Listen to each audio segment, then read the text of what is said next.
everybody. So great to have you with me. It's the Elysabeth Alfano Show on WCGO. Oh gosh, I have such a great show for you. But just a couple of admin stuff will get out of the way. You know that if you can't belly up to 1590 AM and 95.9 FM in Chicago on your dial, you can always hit up WCGOradio.com or say, hey, Alexa, play me WCGO. Every Sunday at 3, that's your jam. Okay, so if you've been with me for a while now, you know that whenever I start my show, I always lead off with the news. And we took a little break there for July 4th. We went sort of easy on the news, but now we're back twofold because the news this week is great. Okay, so let's just get into it. Washington Post is saying that there's a revolution in the meat aisle. Oh, we know. Yeah, we know all about it, but this is what they're saying, which is so great. I love to see these kind of statistics come out. About 30% of people in the U.S. are both eliminating meat from their diet and shifting to plant-based meat alternatives. And this is of interest. This interest is not fleeting because an unheard of 32% of first-time buyers of plant-based meat become repeat customers, according to a managing director for Safeway in the United States, compared to about 11% across regular food categories. So plant-based return purchasing 32%, regular return purchasing 11%. Boom for plant-based. Another key driver behind the popularity of plant-based foods is people's complex view on meat processing. An Oklahoma State University poll found that about 2/3 of consumers are uncomfortable with how animals are used in our food system. That's right. We are coming for you, meat and dairy. Very interesting article in the Washington Post. Some good news for Miyoko's. You remember that Miyoko is suing the state of California for not allowing her to use her word butter on Miyoko's butter. She has won round one. The industry has asked for her case to be dismissed, and the judge said no, she is capable of moving forward because she has met all the burdens of proof. So Miyoko's is heading into the boxing round. Go, girl, go. And I do believe, just like with other states, California will back down, as other states have done in terms of using the word meat or using the word sausage or using the word dairy, and here using the word butter. Speaking of meat, Canada, you are very exciting to me because you have just launched your second vegan IPO. So I talked to you last time about the Very Good Butchers, who have the ticker VERY. Well, now we have the ticker MEAT, meat. There is a company called Modern Meat, and they are the third IPO in the world, the second IPO in Canada for plant-based meats. So if you have access to the Canadian Stock Exchange, go get yours, go do that. And then finally, I do want to say, like always, I think this is national news. Now, come on. August 8th is my Jumpstart Your Plant-Based Life class. Go sign up at ElysabethAlfano.com/recipes. I'll get into it all. So you think you want to go plant-based, but you're not sure how? Let's go over all the nutrition, all the plant-based fiber and your protein and your minerals and your nutrients that you're going to get on a plant-based diet. I also help you with a personalized menu plan, a personalized shopping list, all the recipes you need, and some life hacks so that you don't get stuck when you go out to restaurants and whammo, you can't find anything. So lots of tips and tricks in the kitchen and when eating out. That's my Jumpstart Your Plant-Based Life class. It's August 8th. Go ahead and sign up for that at ElysabethAlfano.com. Recipes. Okay, that's our national news, folks. Let's get into our interview. So let's think about this. A lot of people say that the reason they went vegan is because they saw a film. Maybe it was What the Health, or maybe it was Forks Over Knives, or maybe it was Cowspiracy. Well, films we know really influence people. So I want to bring on the founder of the International Vegan Film Festival, Shawn Stratton, is with me here. Hey, Shawn, how are you? Great, Elizabeth. How are you doing? I'm great. Okay, films influence people in so many ways. And so many people have said that they've gone vegan because they saw a film and it made them rethink the food industry and or their own health, and perhaps also the pharmaceutical industry. So tell me, we're going to get into your background personally in just a bit, but first tell me when and why you started the International Vegan Film Festival. Yeah, I started it. I guess the idea came in the fall of 2017. I started it for a bunch of different reasons. I'd been vegan by 3 or 4 years at that time, and was looking to get into the plant-based movement and the space, and see how I could fit into the whole world of it, and with my skills and experiences. And I've come from a bit of an organization background in terms of organizing events, come from kind of an expedition background, leading expeditions, but also organizing triathlons and other events. And so I thought maybe there's an event I could organize, and I went to a few Veg Fest, was really inspired by them, and was thinking, I could probably do this. Let's look at doing a Veg Fest. And the more I dove into it, I realized at the time of my life with our family and the kids and being really young, and a Veg Fest just was too much on the cards at that time. And so I got my thinking cap on a bit more, and I thought about, films. Like, there must be a film festival out there that maybe I can bring to Ottawa, where I was living and currently living at the time. And I looked around and I was like, there's no film festivals. There's no vegan film festivals. That's strange. And so I said, why not? And decided to create my own. I thought it was something that was definitely needed in the space, and something I could manage to pull off with my time and experience, and with a lot of learning. And so we went for it, and here we are.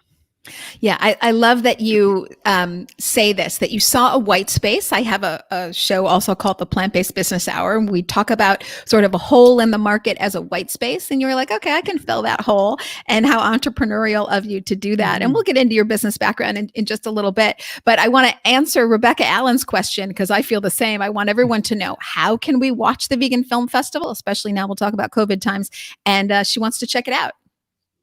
Yeah, it's...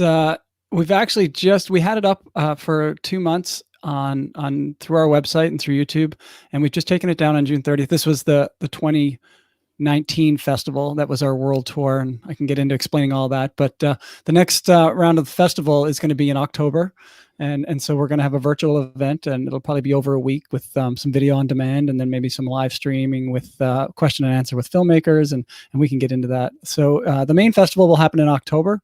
I believe around October 17th. But we're going to have some other events coming up. As we mentioned in the intro, we've got an event coming up on July 18th. And you can find out all the information on our website, just the THEIVFF.com.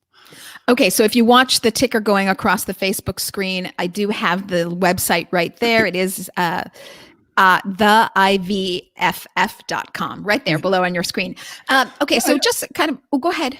I was going to say, I should mention too, in terms of starting the festival and some of my reasons, it wasn't just a pie in the sky idea, let's watch more vegan films. It was, as you mentioned, for me, documentaries were very influential in deciding for me to go on the plant-based movement and this vegan journey, and for my wife as well. And so many people I talked to. And so, the more, but for my wife, it was a different film than for me. The film that she watched that totally changed her, I fell asleep in. And then I watched a film a couple weeks later, and it totally knocked me over. And so every film hits everybody in a different way. And I figure the more films that we can have out there, the better. And, there's a lot of great films coming up on Netflix and other streaming services, but that's probably, maybe 1, 2, maybe 10% of the quality vegan films out there. And there's so many other films, especially short films, that are, dying a slow death on the streaming services or on YouTube or on video. And so I thought maybe we could get a film festival going to bring them new life, and to help those filmmakers to share their stories with some new audiences.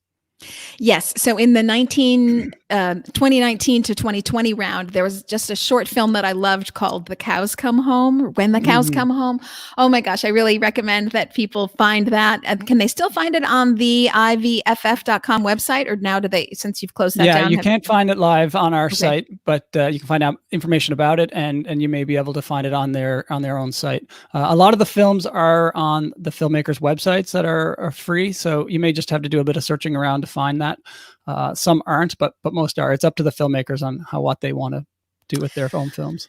And I love that you've done this, because there's so much community created from a film festival. For those of you who maybe have a hard time envisioning exactly what a film festival is, just think of Sundance, where a whole heck a lot of people go to one location, and they have this community experience of watching film after film after film together. And they often get to meet the director and the cast and the crew, and they get Q&A sessions, and they learn about how the film was made and what was the impetus for creating the film. So they're very much community building experiences. And that's why I love that you've done this for the vegan community, because of course, as you say, you know, not every vegan film is going to make it to Amazon or Netflix. So we do need this kind of community building and this encouragement for all of the creators. What is the film that made you go vegan? It was Forks Over Knives. It was Forks Over Knives for you. Yeah, it's probably the most popular one, but it definitely was then. It was for me. It was a health thing, and not that I was unhealthy or had any issues. It just was kind of like, why not? You know, if it does all these amazing things and prevents all these amazing, you know, all these horrible things it prevents, just like it seemed like a no-brainer. It's like, why wouldn't you? And that's what tipped me over the edge for sure. Yeah, I love this. There are so many films that have, as you say, tipped people over the edge. Forks Over Knives, The Game Changers. Oh my gosh. That's just one that has kind of knocked it out of the park. No pun intended there. And then I actually haven't seen, so Cowspiracy, I've seen Food Inc. I've seen What the Health is What, I mean, I was already vegan at that time, but it really empowered me to use my voice to speak loudly about veganism. So I think that's another thing that films can do, is they can empower you. So I was already vegan, but that film really helped me say like, oh yeah, I got to take a stand here because this is so clearly wrong. Was there a film that you watched before going vegan? Excuse me. No, I just, for me, it wasn't a film that did it for me. But when I interview people, they're always saying that it is a film that kind of sent them over the edge. And I do want to get back into that after break. We're going to take a quick break here, but there's so much to talk about in terms of the power of filmmaking and where that's going in the vegan community. Everybody stick around. We're just about to head to break, but I'll be back with Shawn Stratton, the founder of the International Vegan Film Festival, in just a bit. Hey, everybody, on Jane Unchained. Thanks for sitting with us as we go to break here. This is really fun. I'm so happy to have Shawn with me. Just about 10 seconds. We're going to go right back to radio, so we'll get into it. But Shawn, thank you for all you do and for being here with me. You're welcome. And we're back. It's the Elysabeth Alfano Show on WCGO. I have with me the founder of the International Vegan Film Festival, Shawn Stratton. Shawn, thanks for all you do and for being with me. Let's get right back into it. So before we left for break, we were talking about the power of filmmaking. I'm wondering, is COVID changing that? Since we're not going to be all together, having popcorn together, watching this great vegan film, what's it going to be like as the film festival goes online?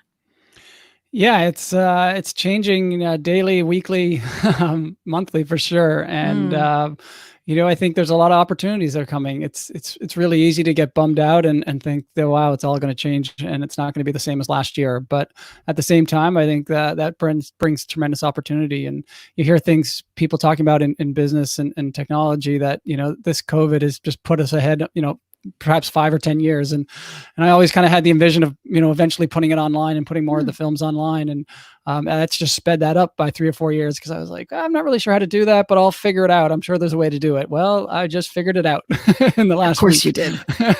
In the last week. I love it. So like many film festivals, you don't just have a one-stop shop at the end of the year. For you, it's going to be October. But you also have events throughout the year. And I think this is also part of the community building. Tell me what you have coming up July 18th. Yeah, July 18th, we're going to do a live screening of 5 films that have been submitted over the last 2 years from the same organization. So it's 5 films from We Animals Media, who are an incredible organization that do a lot of amazing films and photography about the animal welfare and just animals interacting in the human space.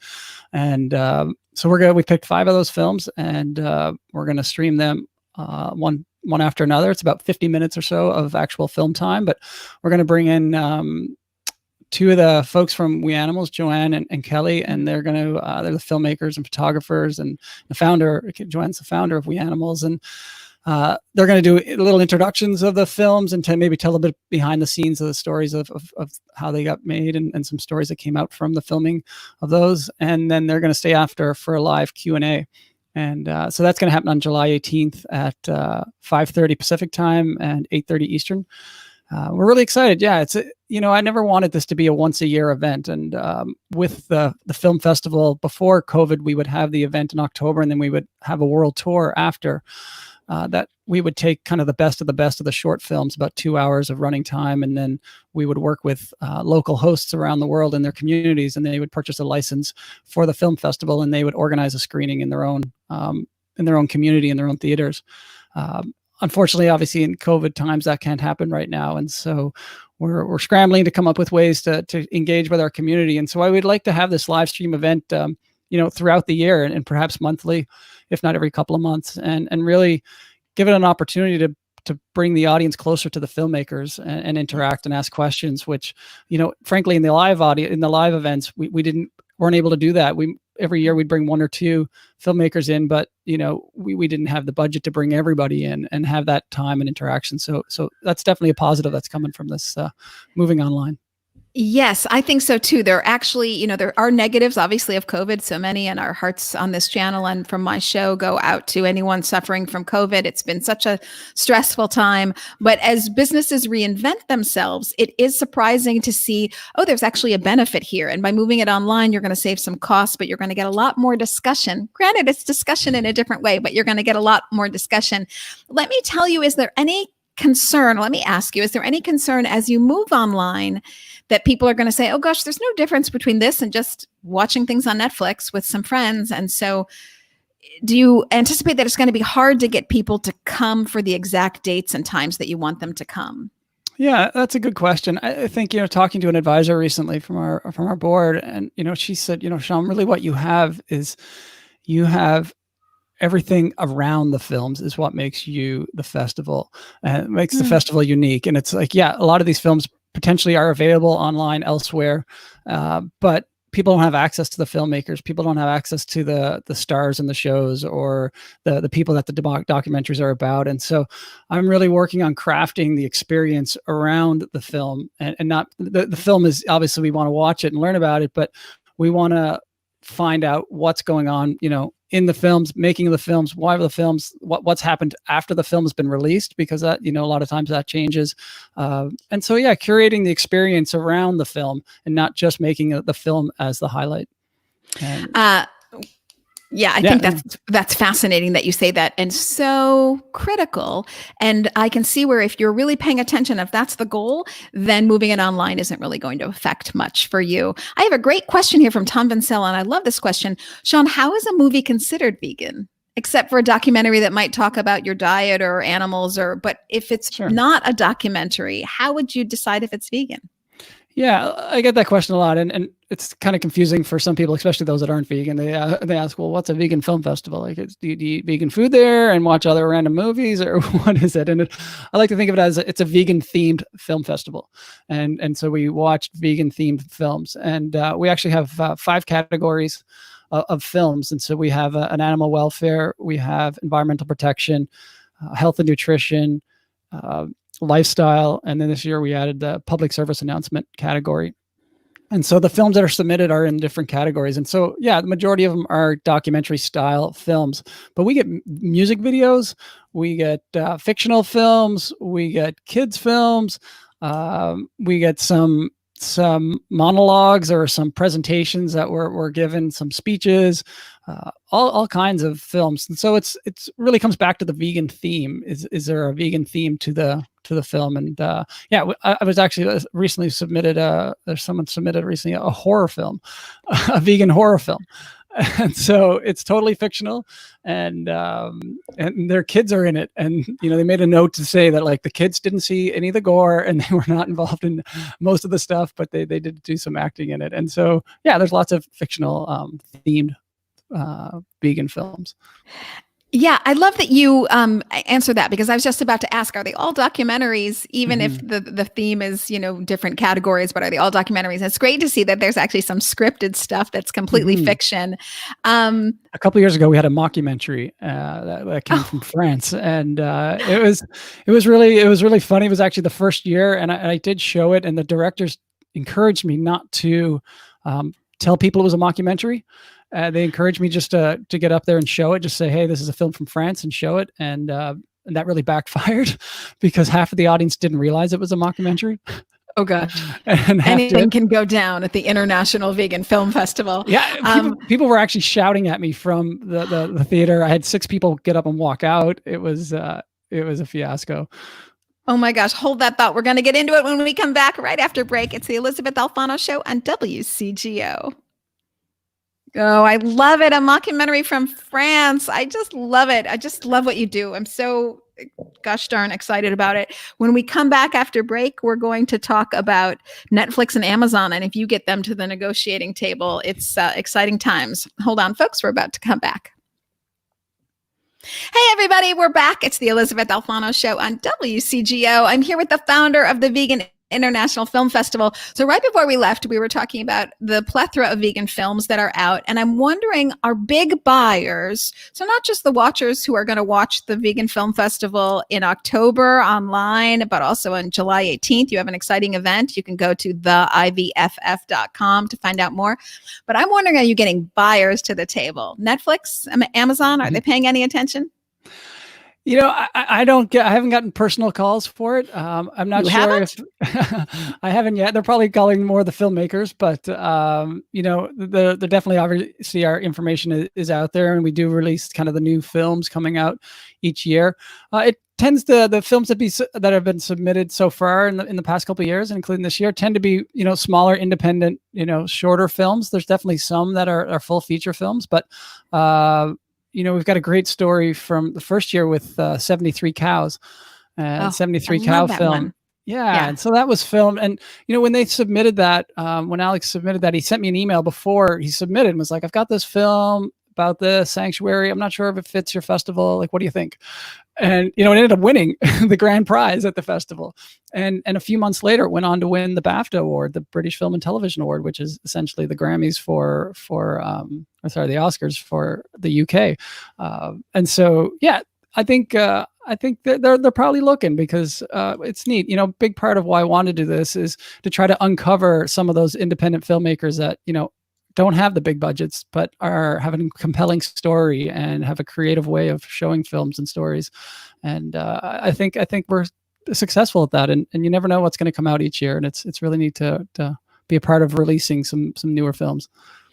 Yes, and you're definitely part of a growing movement, and you're influencing that by helping people understand in their own way, for the environment, for animals, for their own health, why they might want to consider a vegan diet. So I think this is really impactful. And that's why, again, I'm so happy to have you on this show. If you are a vegan filmmaker, how do you submit for October? Yeah, we just have actually about a week left to the submission deadline. It's July 14th, just under a week. So you still have time. Don't fret, get in now. Just go to our website. It's on the ticker there. It's the IVFF.com. And if you search anything international or vegan film festival, we come up, and the submit button is right there. And that directs you to Film Freeway. Film Freeway is kind of the staging area that we host, that hosts all our film submissions. And it's super easy. And we hope to, get a few more in. So I'm going to make a bigger call than that. I'm going to say, absolutely, everybody, you go and get your stuff in by July 14th, because you want to be part of the October International Vegan Film Festival. And for all you consumers out there, you don't have to wait till October. There's a July 18th event as well. You want to go to theivff.com. I just wanted to add as well, we last year we've added a photo essay contest as well. And so the photo essay contest, the deadline for that is the end of August. And so you still have plenty of time for that. And a big part of giving the photo essay contest was, a photo essay, what is a photo essay? It's a collection of photos. So it's 3 to 5 photos that tells a story. And you can submit that with a small paragraph, but we want the photos to tell the story. And we added this photo contest to get more of the public involved. And so you don't need to be a filmmaker with thousands of dollars of film equipment. You can be taking photos on your iPhone. And we have a student category for that, a youth category for that. And so we want to get more people involved in their submissions and that. So check out the photo contest as well. Yeah. And I'll also say, for your July 18th event, you really do have world-renowned photographer Joann McArthur. She is the founder that we were talking about before of We Are Animals, but incredible photography from her, which is why you don't want to miss that event on July 18th. I can't wait to see what she does in terms of short films. So fascinating.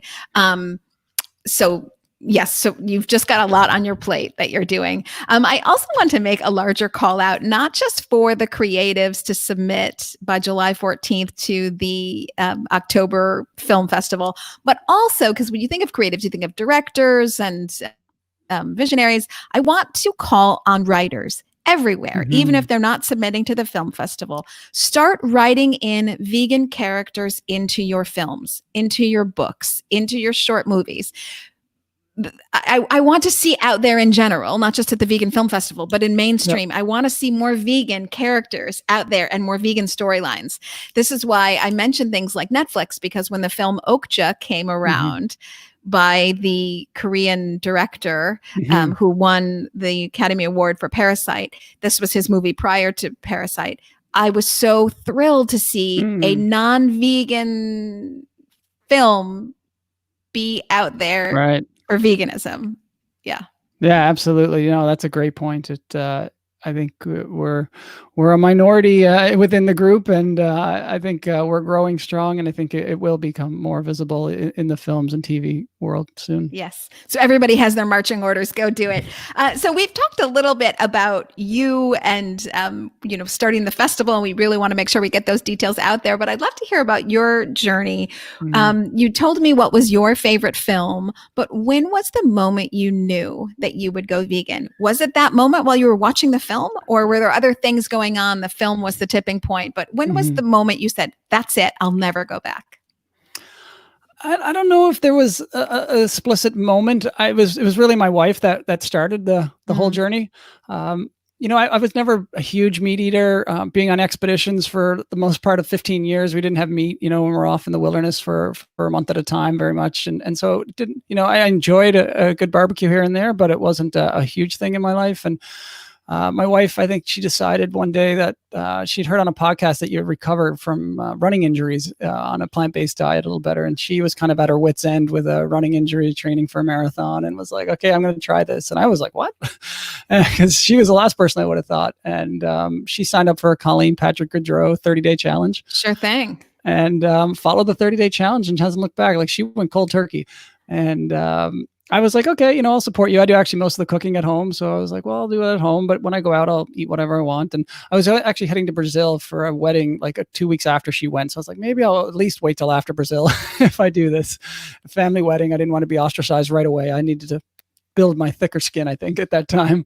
But so it took me about 3 months, actually. It came on stream. And as I kind of did more and more, I was like, got more cookbooks. I was like, all right, this makes a lot of sense. And then in the middle of that 3 months is when I watched Forks Over Knives, and I was like, yeah, let's do it. And it just showed that, everybody's on their own journey, and it's not one thing that's going to flick the switch. And as much as we want to shout from the top of the hills and mountains that everybody should do this now, I think it's more about being a good role model and being on your journey, and people will find it in their own time and space. We just want to give more opportunities for them to find it. Yes. And there's a lot to be said for just living your best life. So a lot of people are attracted to you and want to know what you're doing when you have a lot of energy, when you're older, but you're still competing and running and doing these things, when you're slender, when you're happy, all these nice things.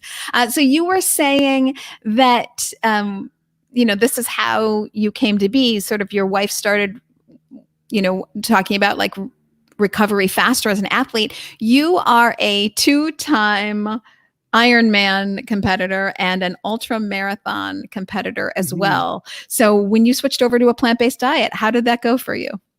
Yeah, it was fairly seamless. I didn't have any drop in performance at all. And actually, and that was around 40 when I went plant-based, and I'm 45 now. And at 42 and 43, I had some personal best times in the 10K and 10 miles, which I've been running those distances since I was 16. And to run my personal best at 42 and 43 was pretty amazing. So it's certainly not hurting me. And I think I am recovering faster. And then last year I did my first 100-mile ultra marathon. Oh my gosh. On a fully plant-based, obviously. And so that was a good test, and it went great. So you have better performance, better running times, you're saying, and the injuries. I mean, when you're doing 100 miles, did you say? Yeah. Okay. So when you're running, and what's the time frame that you're running these 100 miles in? That one took me about 28 hours. With no stopping? Well, you'd stop for a bit of food here and there, and a little break for like 15, 20 minutes, but not much more than that.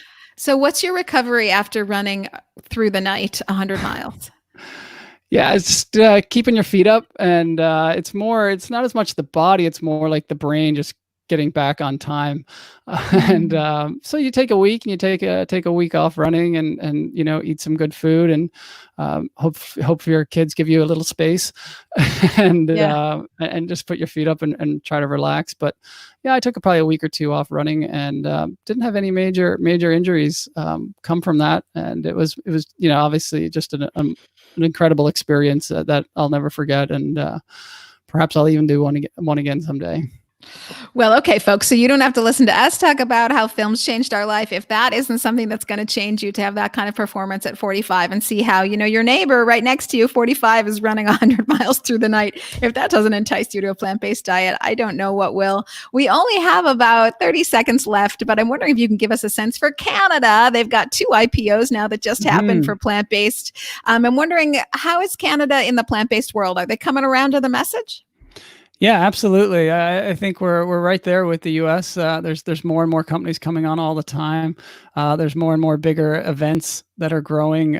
Whistler just had a big live stream event, and the film festival is obviously here in Ottawa, and we want to make this the hub for the vegan film world, based around the festival, and get tremendous support. We had a live screening in February in Toronto with over 400 people coming out, and actually Joann came to that event as a Q&A after. And so I think it's growing. I get calls all the time about people looking to host more screenings in their communities. So post-COVID, we're looking to expand and take over the world.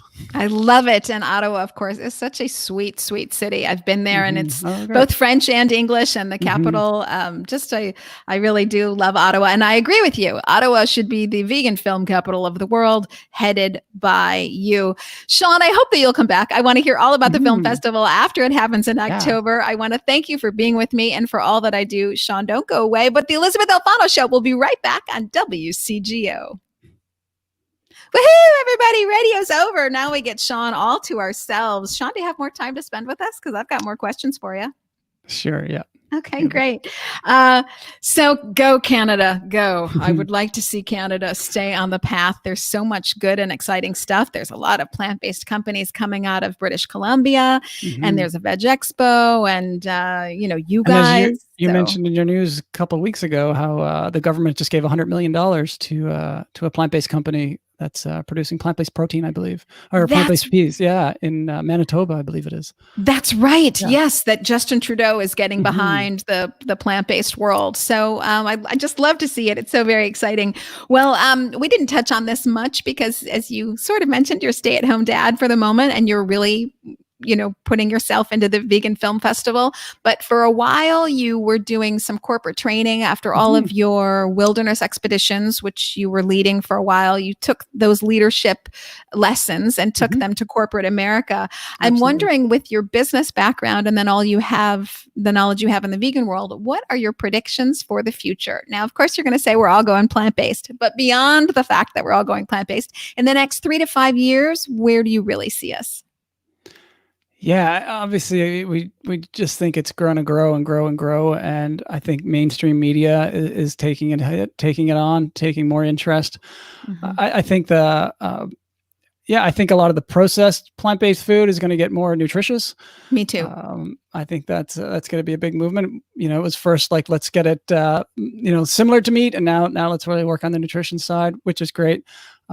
And I think, people are going to start growing more of their own. I think that's a big thing that's coming from COVID. It seems like so many people have their own little gardens going now. And I don't know, but I would assume that there's a lot of, the growing mechanisms, the different tree things that you can put in your house to grow vegetables and put on your deck and things like that. I know a bunch of people that have bought them over the last couple of months. And so I think people are going to be growing their own more vegetables at home, even in the city. And just being really excited to find out where their food is coming from and what's going on, and as well as becoming more aware of the the atrocities that are happening in the animal agricultural industry and the slaughterhouses because of the COVID shining a light on a lot of the issues that are going on in them now. I couldn't agree more. And I love what you say about people starting to be or products starting to be more health conscious, let me say. The demand is there from consumers and not for everybody. And I certainly don't want to throw any products under the bus. I mean, if you had to compare a regular burger with a plant-based burger, we're talking about Impossible and Beyond, this kind of stuff.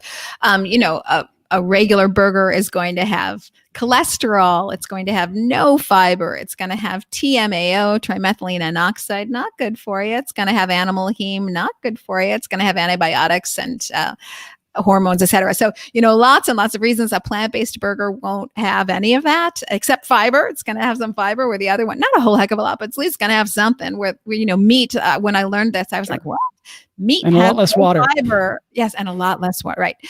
Meat has no fiber, which is just mind-boggling because I sort of thought it did. As crazy as it was before I went plant-based. So, so obviously I'm not saying Beyond or Impossible burgers are ahead of lettuce. I think we all can see that they're not. They're not trying to be a carrot. I think we all get that.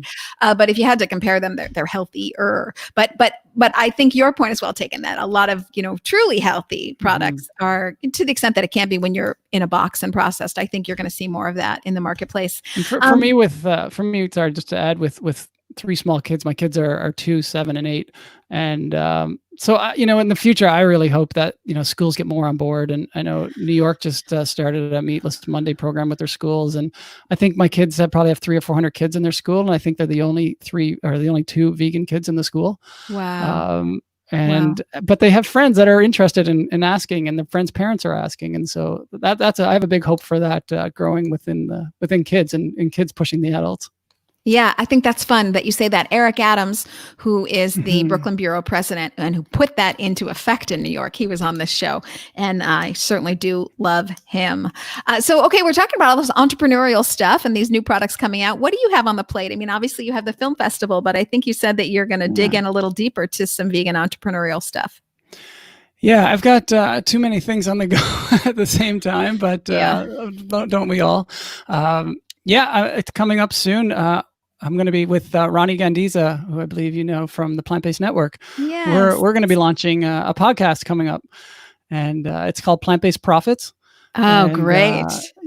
So we're going to take a deeper dive into some of the, we got 2 kind of elements to it. We're going to have a deeper dive into some of the really successful plant-based entrepreneurs out there that are maybe blasts from the past that have been around for years, but some that have been around for 3 to 5 years, people that have had great successes. And we do a long form interview. So some of the interviews are 90 minutes and we take a deep dive into their story starting from childhood and move along. It's kind of a similar model on the NPR How I Built This show, which is a fantastic show. And so we're excited to come up with that. We had Dale Vince on from the UK recently, and Steve Damos from the Invented Silk Soy Milk founded that. So really excited with that. We're also launching a business mastermind group for plant-based business owners.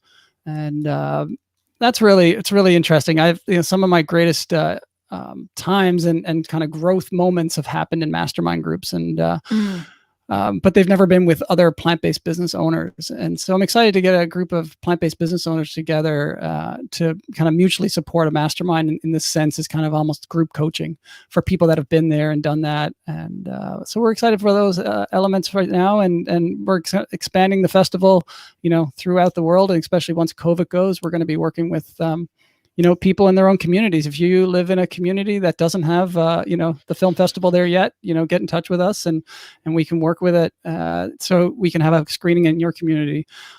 Obviously, one of the big things I love about a film festival is that community feel, as you mentioned, getting people in the theater and having, people you haven't seen since last year's festival and chatting it up and having a bit of an expo. And so we do want to return to theater someday.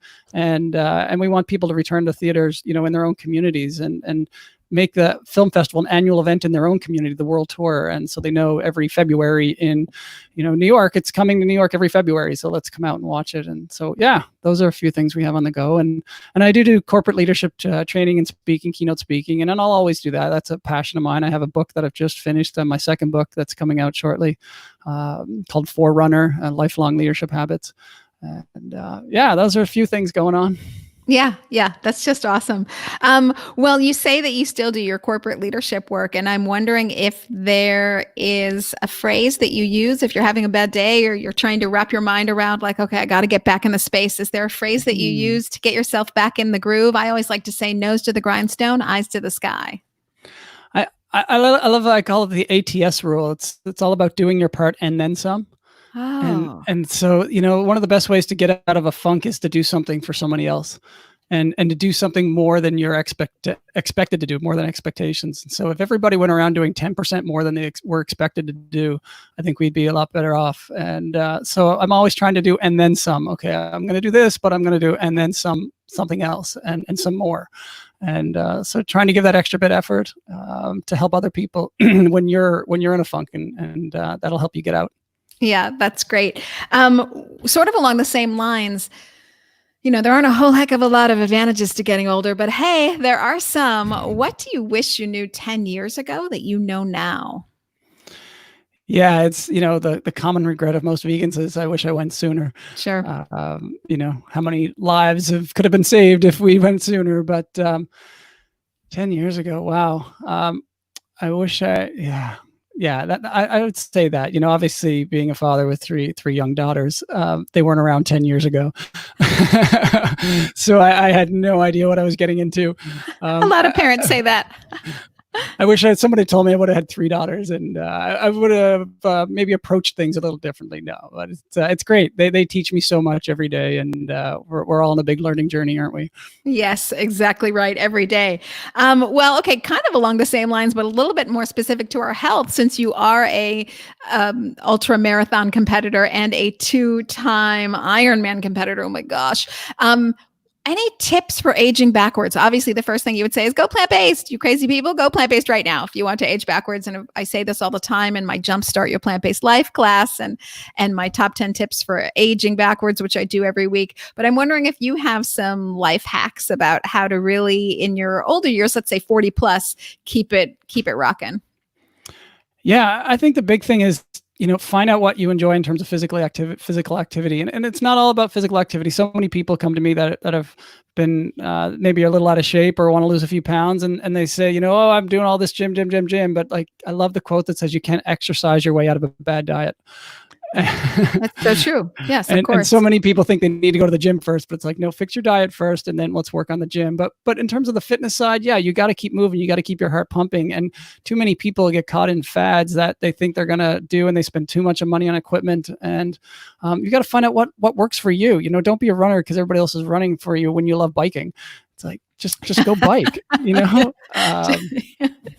Yeah, I would take that exact life lesson and extrapolate that to you got to find the joy. Life is about finding the joy. And I'll say for me, kind of from the vegan perspective, I hadn't realized how much unjoy I had in my life because my values didn't align with my actions. Of course, it's never been in line with my values to be unkind to animals, obviously. Absolutely. And I hadn't realized how much that was holding me back and how much when I lifted that weight and my actions were in line with my values and I was living that so seamlessly, I just lifted a big weight and it was a lot easier to bring in the things that I love and the energy that I love. So just find your joy, find that for yourself and really focus on it.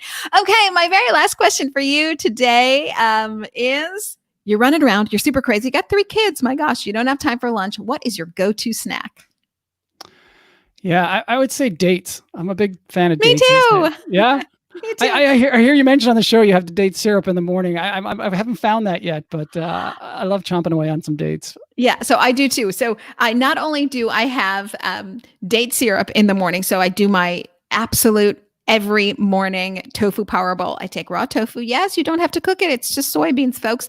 I take that, which is a blank slate. I add uncooked raw non-GMO oats. I add fresh fruit. I add a tablespoon of hemp seeds, get your omega-3s, which is so great. And then I add a tablespoon, thanks Dr. Greger, of date syrup. And it is just this perfect power bowl that I love all the time. So where do you get your date syrup? I get it on Amazon.com. And I think it's a company called The Date Lady. All right. I'll have to check it out. Yeah, yeah. So I really do love that. So then I also do another thing with dates that I love. Now, the actual date itself. And by the way, date syrup really isn't processed. It's dates and water, and you can melt it down yourself if you wanted to, Shawn. You can make your own date syrup, super easy.